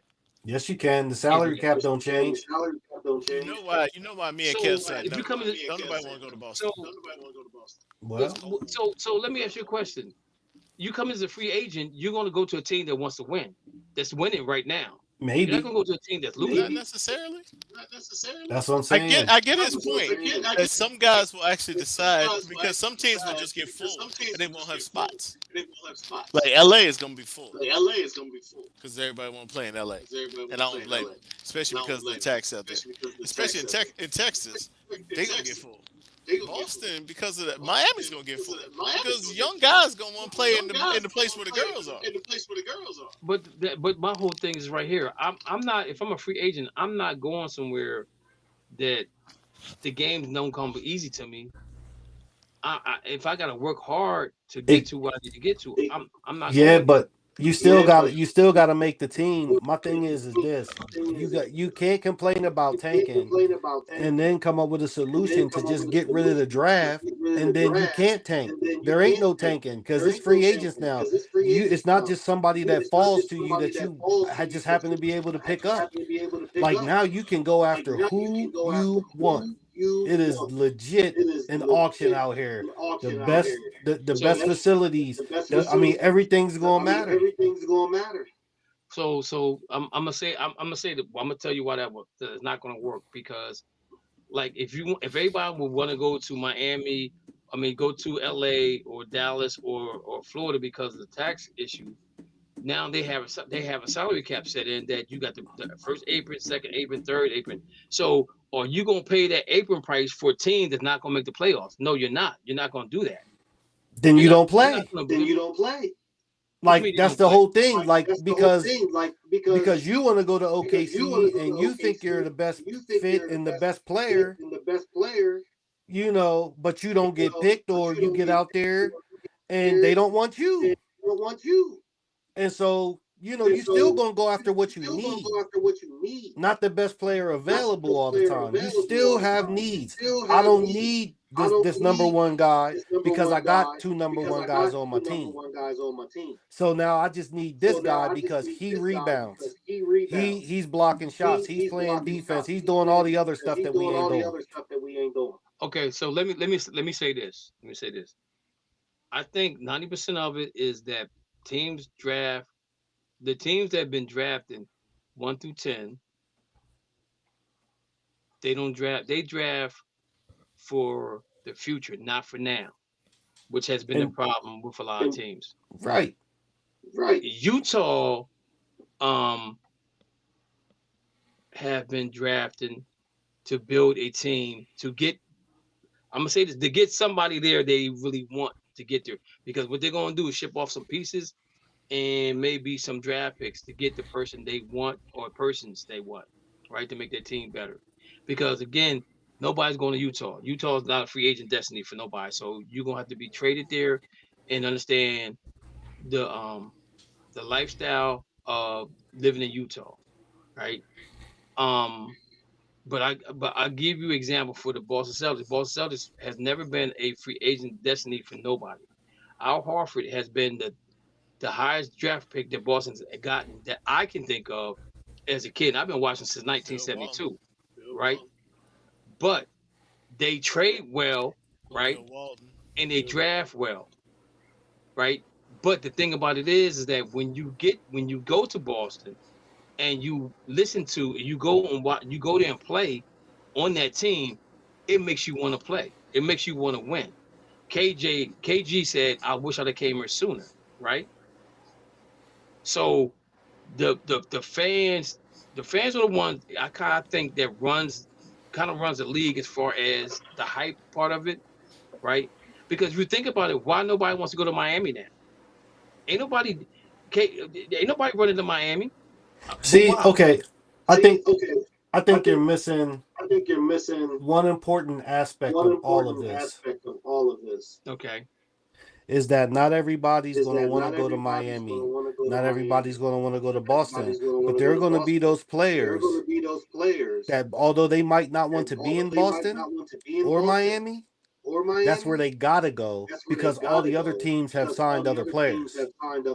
While you thinking about it, they signing people that they need. Like Boston, because somebody doesn't want to go there necessarily straight out the gate, does not mean that Boston can't get that player. Right, I get that. I get that. Like it is a two-way street. But again, like when they got Vucevic, ain't that his name, Vucevic or whatever? Vooch. He's like, man. Yeah, he said, yo, what took him so long? He said, yo, I love it here. He said, the fans, I love it here. So I think the atmosphere has a lot to do with it. You know what I'm saying? And basically ain't nothing else to do up there in the wintertime but go watch basketball. But you go to Miami, you don't see nobody in the seats behind the players until the middle of the second quarter, maybe the third quarter, because they got so much else to do down there, right? But the lifestyle down there is crazy. You gotta take care of basketball before you do anything else. But I don't know that free agency. I don't know if that would, to me, I don't think that would work per se because of the salary cap they have now, right? Because it don't change. You don't change. It doesn't change. A rookie can only make a certain amount of money anyway. Right, but the thing about it is, again, if you're a team that's over the apron because you signing players. And you're not making it to playoffs, you're wasting money. Well, no, because this is what happens, Kev, especially with the money situation. Like right now, the number one pick, like the first 5 players get X amount of dollars, and it's a little bit more or a little bit less as you go down to number 5 or number 10 or down to 30. You know, so How you gonna decide who makes what? Is everybody gonna make the exactly, same? it's an even playing field. There ain't no number one pick pay. It's just So everybody gets paid the this same. is what the NBA offers for our rookies. Take it or leave it. It's not going to be, it's going to be a median of probably what they do between 1 and 30. Well, I think the way I like that idea. Now they all make the same, but then your signing bonus is based off of what Right. you can negotiate. Right, what you can negotiate. You know what I'm saying? But then be done with it. We're not going to go through a whole bunch of changes. This is what the NBA has set in stone. This is the amount that a rookie can make. Your signing bonus is between you and the team. You know what I mean? That's your business. And you keep it simple. Because this people tanking, the only way you stop it is to get rid of the draft. As long as there's a draft, then there's going to be teams that tank. Even with that tournament, there's going to be teams that just tank it. But the thing about the tournament though is like the problem I have with the draft is that for so long, like who in the devil knew that Dallas was going to get the number 1 draft pick last year? But after they made a big stink about Luka leaving and get Anthony Davis. Anthony Davis doesn't play. They ended up with they had the least amount of balls to get the number 1 draft pick. Too. So to me, right? I understand, and that's why you get rid of the lottery. They didn't have that many balls. They were like number 11 chance. They didn't have that many balls. So the NBA draft with the balls have been tampered with since they brought it into life. Ever since Patrick Ewing, started hiding the draft. It's been the lottery. It makes no sense to hide the lottery. You get rid of the lottery. And so my thing is, if the teams that lost play for number 1 draft pick, now you can have the worst record, but if you don't win that tournament, then you don't get the number 1 draft pick. I agree with that, but now let's look at it this way. Because they can do this as well. But a team like say Philadelphia, because they always got people in and out the lineup. Let's say Philadelphia has all these good players, but they know that they can't win the championship this year for whatever reason. So they start, tanking games to make the playoff for the number 1 draft pick. All this time they've had all these injured players. All of a sudden, this tournament comes around, everybody's healthy, and they go through and dominate. Like how do they can't play. They can't play. But how can you say they can't? These are higher professional paid players. But listen to me. This is where you come in. You say you have to play a certain amount of games a season to be eligible to play in the playoffs. Like for example, right now. Now, but they're doing it now. They're doing it now with the first team offense, the MVP. Like now, yeah, but see, those are awards. Right. But what I'm saying to you is though, now the awards don't even matter no more because the ones that should be winning awards don't care. So you're saying everybody has to play 65 games to be eligible to play the first team defense, first offense, whatever, right? So all like Luka and all them guys, you're out of it because they not played. They don't care about that no more. No, they care about winning the title. But at the same token, though, you're watering down the NBA for the simple fact that, to me, the 65 game mark shouldn't be there. Bottom line, you got to play 82 games to be. Bottom line, if you don't play 82 games, then there's question marks for you being on any first team, anything, right? Because now you got guys sitting out and resting. The NBA's mad because now you got guys that sitting out resting because now they know they don't need to play the 65 games because it don't matter because they want to play during the playoffs. But at the same time, at the same token, now the chemistry becomes a part. Go ahead, Mo. Oh, Mo, I thought Mo had something to say, but I guess he did. Go ahead, Mo. I was just saying I gotta be right back. Okay. So so my thing is you implement it into the playoff situation, and now you get a true champ. Now you get a true team that plays because the way I would set it up was the team that you have right now. Ah, If you got some guys that's on IR or out, and I'm gonna say this, through the season. If you sit a guy down for IR or whatever the case may be, he's done for the week, right? He can't mhm. play it all that week. I guarantee they stop putting guys on IR because now the game in Washington don't matter to the team, but the game in Cleveland matters, right? So now you got to play. Everybody has to play.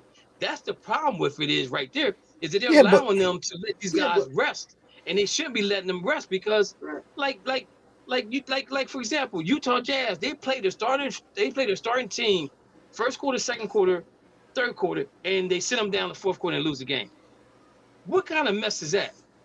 Because again, we're the ones paying to watch them play, right? The mhm. worst thing can happen is a kid goes to a game and want to see the favorite player and he doesn't play. I think what you were just talking about, I think you onto something because the NBA should probably do their DL like baseball does. Exactly. If you do it like that, then them teams gonna be like, oh man, we need this win, we need that win. No, you got to play. You Yeah, got to you play. either Period. unless you're really hurt. Exactly. If you're really hurt, then you have to play. But that's where this thing about rest gets on my nerves. Yeah, they make too He's much money to resting. be talking about I need a rest. You're resting. You have this league has let you got a whole week off for an NBA All-Star game.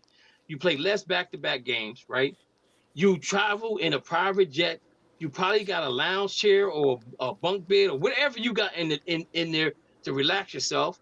You got your massage parlor to come in with you. People rubbing your feet, your hands, your neck, whatever, to make you feel comfortable. Did I Making go you feel back into comfortable. football? Making you feel comfortable on that flight to wherever you got to go, right? Justin Tucker, So they have Deshaun Watson. they have all the amenities right now that they shouldn't be saying I need rest. And the owners should be saying something about it, and they're not doing it. But the reason why, if you look in Curry's here, if you look at this is supposed to be one of the strongest drafts since Dwayne Wade, Melo, whoever else was in that draft. They're saying this draft is that strong. They saying 27, 28 is not going to be that good, right?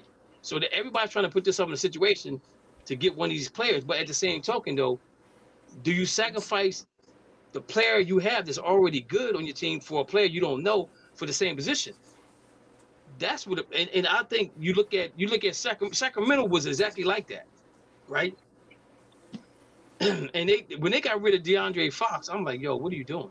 When they got rid of Tyrese Halliburton, that just bothered me, right? That bothered me. But that made sense though. They needed a big guy. They had two point guards. Right, but we ain't never seen 2 point guards play together. Yeah. Did you? Sabonis was good when he came to Sacramento. Yeah, he was, but they were still losing. But they was That's that's because what I'm it's saying. They were still Sacramento. Hence No, why it you ain't because keep first of all Tyrese Halliburton. they had the wrong coach. First of all, they had the wrong coach. First of all, when they got there. Wasn't Mike there? That was Mike there. No, they had Mike Brown was there. No, it wasn't Mike Brown. It was You hate Mike Brown. no, it wasn't Mike Brown. It was Was it Luke Walton? Luke Walton. Yeah, he was a coach there. Yeah. He just walked in and got the job because he coached the Lakers. Man, stop it with that nonsense. All right, guys, we got about 15 minutes left. So let's talk about them. Let's do the trade. All right. So Mo, you got your trade up for Giannis and what team? I already gave you my trade. What was it? Where was that? It was Giannis going to the Celtics. Well, I ain't see it. It was before the trade deadline. Okay, so give me your thoughts on Giannis going to the Celtics. Let me hear it. Before the trade deadline, it was Anthony Simons, Sam Hauser, Okay. Hugo Gonzalez. And then two draft picks, and then one, and then swap. Two draft. Okay, give me the two draft picks. Two first round picks. So this will go all the way down to 2031. So so the first draft pick will be in what year? 2029. 2030 swap. 2031. And 2031 would be the first round draft picks. Yep. And then you're gonna give me a second round draft pick, right? You can have as many second round picks as you want. No, I'm asking you. Did you say that you're gonna give me a second round? I'll give you a second round. If it's gonna take that, we got plenty. We got 5. What year? What year? 26, what year you 27, gonna 28. You tell me. We have all our draft picks. I'm gonna take 26. Okay. And you got Hugo. Simmons. He's gone now, though. Who was it? Simmons and who else? Sam Hauser, because they needed both of those to make the money match. Hauser. And who else? Hugo. It was those three, and yeah, those three. Is there somebody else you gonna give me? No. Oh, okay. I'll tell you when my draft pick. I'm gonna tell you when I'm gonna say yes. I'm gonna say yes or no to that one. Rich, what you got? I got Zion Williamson, Herbert Jones, a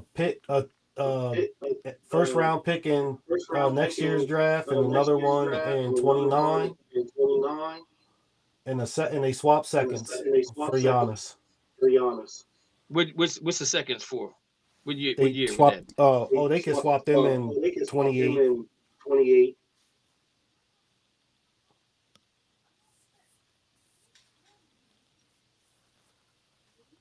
What else you giving me? That's it. Money matches. So the money match, and I need something else. What you need? You don't need nothing else. You getting Zion Williamson and Herbert Jones, a couple of first round picks, and swap a second for old Giannis. Old broken Giannis. So okay, I tell you what. Can I get Can you give me I need a first round pick for 2028. I can do that. I'll take 29 and give you 27 and 28. No, you can't give me. You can't go back to back. You got every other 26, 27, 26, 28. Swap. 28. Yeah. Or 27. Oh, okay. I can do that. How many second round draft picks y'all have? Oh, the Bucks. Nolans. Yeah. New Orleans? No. Pelicans. Oh, I don't know. I ain't go that deep. I just went to 30. But they got second round picks in all of those years. Ain't nobody trying to go to New Orleans. What they trading for? You the one trying to trade him. I mean, just because they got the players, you know what I mean, where they fall off, but not that much. You trying to send Giannis to there? Yeah, why not? Okay, so I'm not gonna take the draft to the Pelicans because I need help down there, and my whole purpose of leaving is because I want to win a title. Yeah. So I would actually take the Celtics trade over the Pelicans trade because I think you still got Jason Tatum, you got Jaylen Brown, you got Kata there, and you have Pritchard. I think I can dig it. That would be a better trade for me if I'm the Milwaukee Bucks. The only problem is I really don't want to trade him within the conference because that means I got to see him again as Milwaukee. But if I'm Milwaukee and I'm trying to rebuild and I'm not trying to, what they call it, what they said Boston was doing this year, what they called it, gap year. I'm not trying to do a gap year if I'm Milwaukee. I'm trying to start all over. So with those draft picks, I mean, 2029 and a 2031 and two 2026s. I'm gonna try to. I would take me personally. I would take Hugo Simmons, Hauser, and I want another player though. I want I want what's his name? The 55. What's his name? The shooter. Bailey Sharman. He starts now. Yep, I want Sharman. I want him. I want him. You throw me a second round pick back. And I'll give you the second round pick back. Only if it's a done deal. That's the only way I'm gonna do it. Okay, it's a done deal. I want Sharman. Okay. So I just put together Giannis, Tatum, Brown. Also still got Derek White, and still got Peyton Pritchard, and still got Kata. And so if I'm Milwaukee and if I'm rebuilding, which I think they're trying to do, they don't want to, but they're gonna have to if they do get rid of him in the offseason. They're gonna have to rebuild because there's no player out there. And I didn't have to take Donis. Oh, yeah, his brother. We'll cut him and he can come there if he wants to. No, but you have you have guys that can shoot the ball, so I'm good with that. Only thing I'm looking for now really is I'm drafting a point. I'm probably drafting me a point guard that can play. That I'm looking for somebody like a Drew Holiday point guard wise. And then I'm looking to maybe draft a center. You had him before and you traded him for Damian Lillard.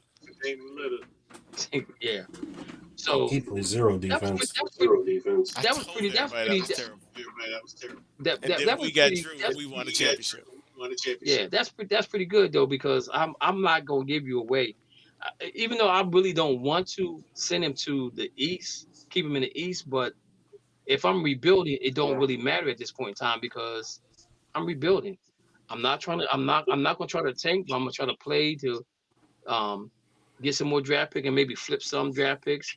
So again, that's the easy part of it. But I think in actuality, we're talking about Giannis. And I think he's going to end up staying, to be perfectly honest with you. I really do. I really believe he wants to stay. He wants to leave, but he don't know. He can't. He wants to stay, but he wants to go. He wants to stay, but the only place he really wants to go is New York. And if he goes to New York, you're giving up a lot to get him.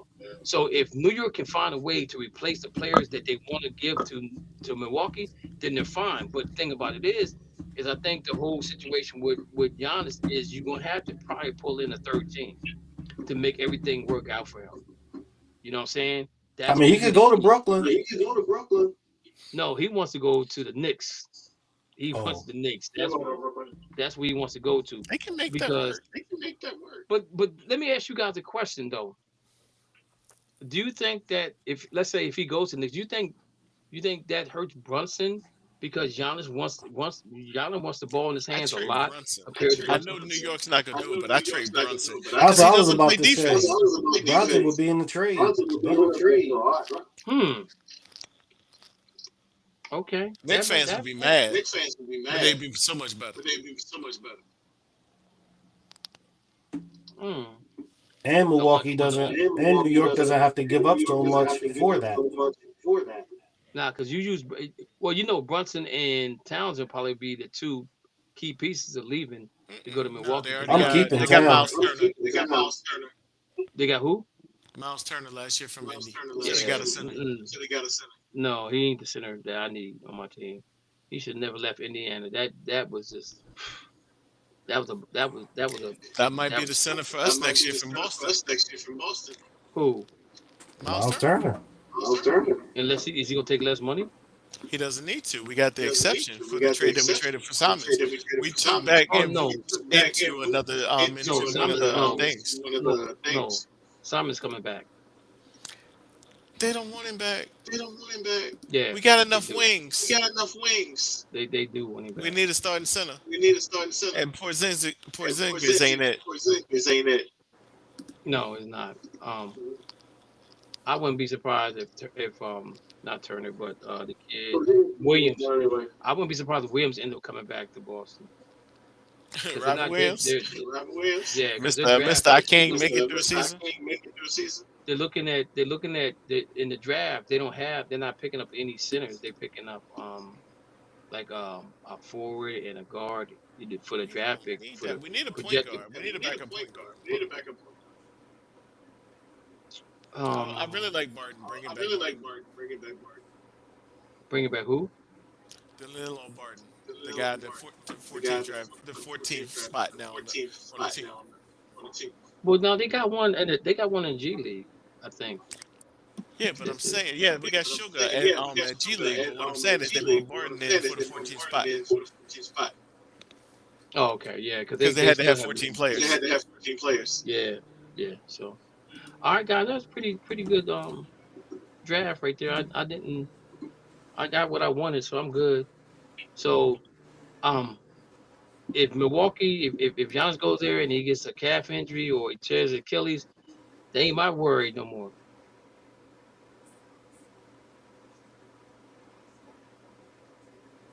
And the crowd goes silent. What you say?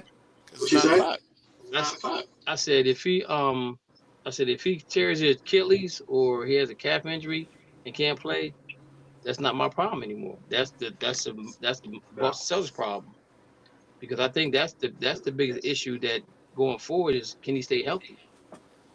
He won't have to carry a team in Boston. True. He won't have to do everything that he does.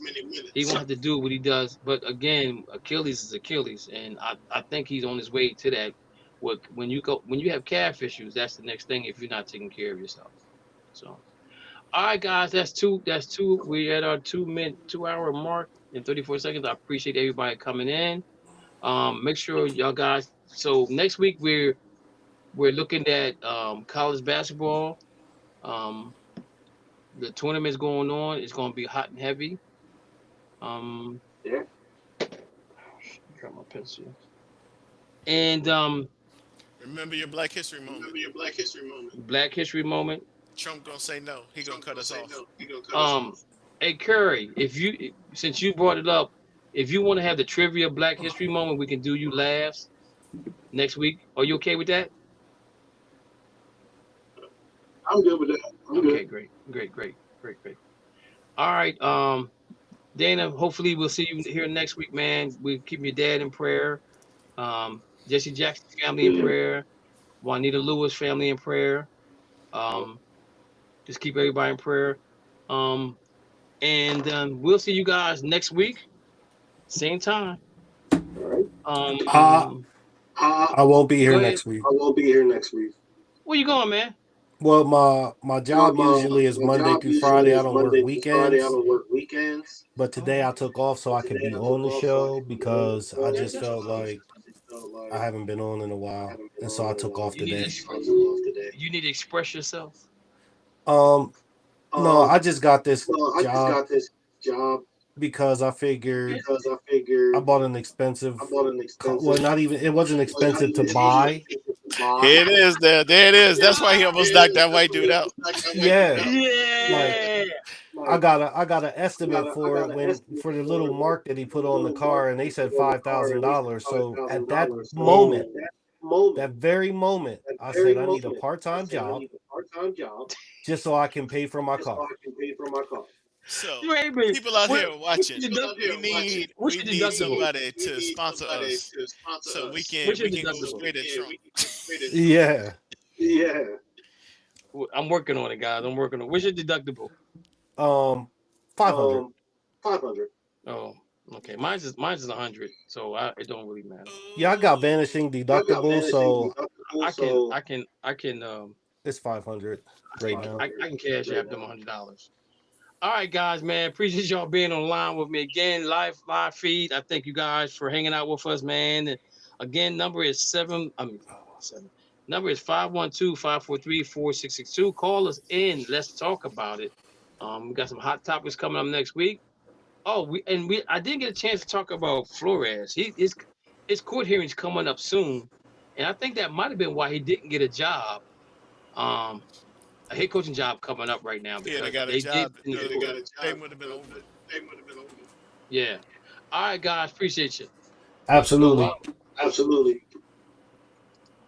All righty.